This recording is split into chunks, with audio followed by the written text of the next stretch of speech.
la chose en fait qui donne envie d'acheter cette voiture, c'est son son. Ce V6 3.5, il hurle.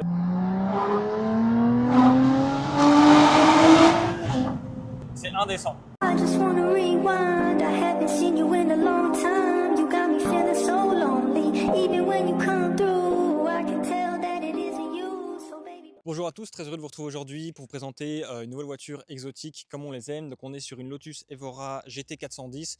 Pour faire simple, chez Lotus, il y a eu 10 000 versions de la Lotus Evora. Ici, gardez en tête que c'est la version la plus embourgeoisée qu'on peut avoir. Sur celle-ci, on est équipé de la boîte automatique à 6 vitesses. On est sur une version 2+2. On a du coup un V6 compresseur comme on a eu dans la Lotus Exige 410.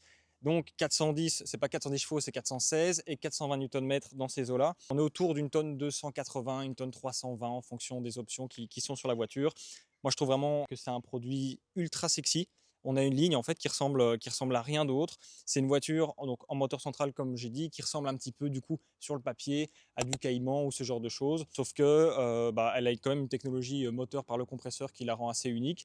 Une ligne assez extra et on est sur 85 000 € TVA récupérable sur celle-ci pour seulement 16 000 km. Donc ça rend le produit assez excitant d'essayer et de se dire ok, par rapport à la concurrence, qu'est-ce que ça peut valoir. On a des petits pneus, des petites dimensions, on est en 2,35 devant et 2,85 derrière. Là c'est un peu plus cohérent en termes de dimensions.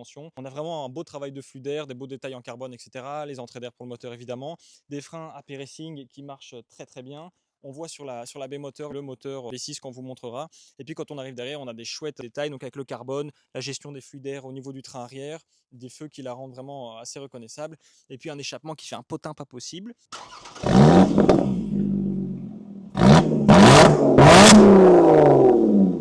Diffuseur, comme vous pouvez voir, on a l'habitude de vous le montrer. C'est une voiture vraiment qui est axée pilotage en fait, tout en gardant en fait un peu le meilleur des mondes, parce qu'on a une Lotus pseudo confortable avec 2+2, mais tout en gardant cet ADN de voiture assez sharp et assez précise. Donc, au niveau de l'arrière, moteur central arrière forcément sur celle-ci, on a quand même du coffre et on voit du coup le V6 3.5 qui est mis juste derrière en fait les 2+2. C'est un moteur qui a pas mal de couple en fait. La cote techniquement 420 Newton, c'est pas énorme sur le papier, mais vu qu'on a le compresseur, ça prend à partir de 3,5 jusqu'à 6,2. Donc on a vraiment en fait un plateau de couple qui rend la voiture assez disponible. Alors que quand on regarde par exemple un Cayman GT4, on a le couple qui est plus important mais qui arrive à 6000 tours, donc qui est moins disponible. Quand on vient se mettre dans cette Lotus, je pense qu'il ne faut pas être vraiment trop grand parce que les sièges ont quand même une position assez haute. Niveau finition, c'est assez bien fait. On a les sièges chauffants dans cette voiture, on a la boîte automatique à 6 vitesses. C'est une voiture grosso modo avec laquelle on peut partir en balade, on peut partir sur un petit week-end avec le coffre à l'arrière et les deux petites places. C'est vraiment pour des tout petits enfants et avec le siège vraiment avancé.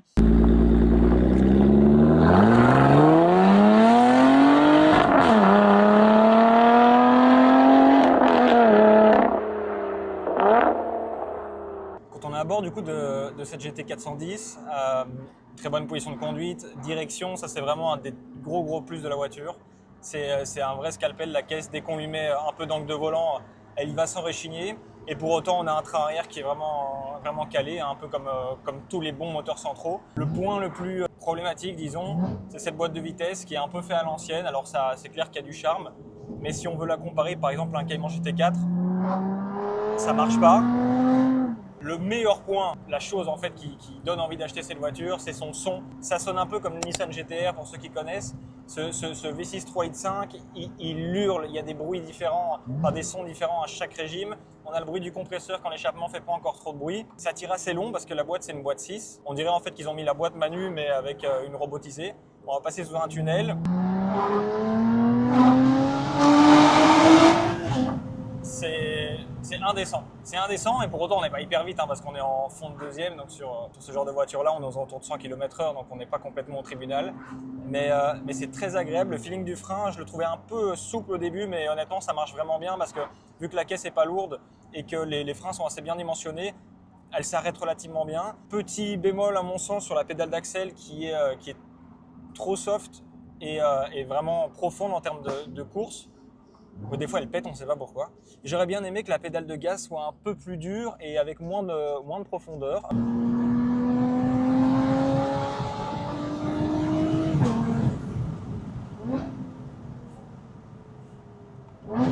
Oh là là.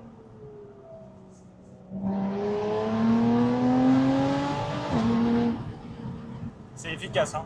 C'est efficace et chez Lotus, on a souvent ce concept-là, c'est d'une voiture qui est tellement bien née et tellement bien faite niveau châssis. On a l'impression qu'elles sont sous-motorisées à chaque fois, alors qu'on met les mêmes 420 chevaux dans une M moteur avant, et on se dit putain, ils auraient quand même dû mettre un châssis. Et là, c'est vraiment l'inverse. L'amortissement marche super bien, ça se place comme il faut. Pour l'instant, on n'a pas pu la mettre à défaut du tout niveau motricité ou autre. Ça bouge quand même assez fort quand on vient prendre les freins avec un peu de rythme. On a quand même pas mal de mouvements de caisse.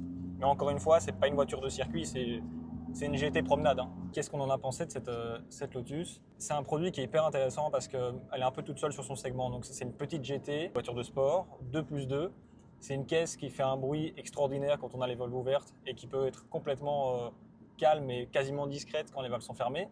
L'amortissement est relativement dur, mais pour autant, il est complètement confortable. Les sièges, on est bien maintenus, mais c'est pas un casse-dos non plus. La boîte en manuel, elle marche bien, elle est assez réactive. En boîte auto, ça se roule comme n'importe quelle autre voiture. On a de la place dans la voiture, on a un coffre, on a un moteur qui fait plus de 400 chevaux. Enfin, franchement, encore une fois, 85 000 €, évidemment que c'est de l'argent.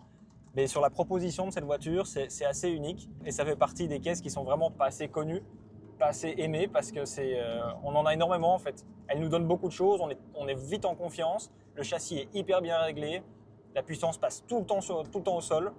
C'est vraiment top. Je vous invite, si elle vous intéresse, à contacter House of Cars. Vous avez toutes les informations, les options, bref, tout sur leur site. Dites-leur que vous venez de notre part si la voiture vous intéresse.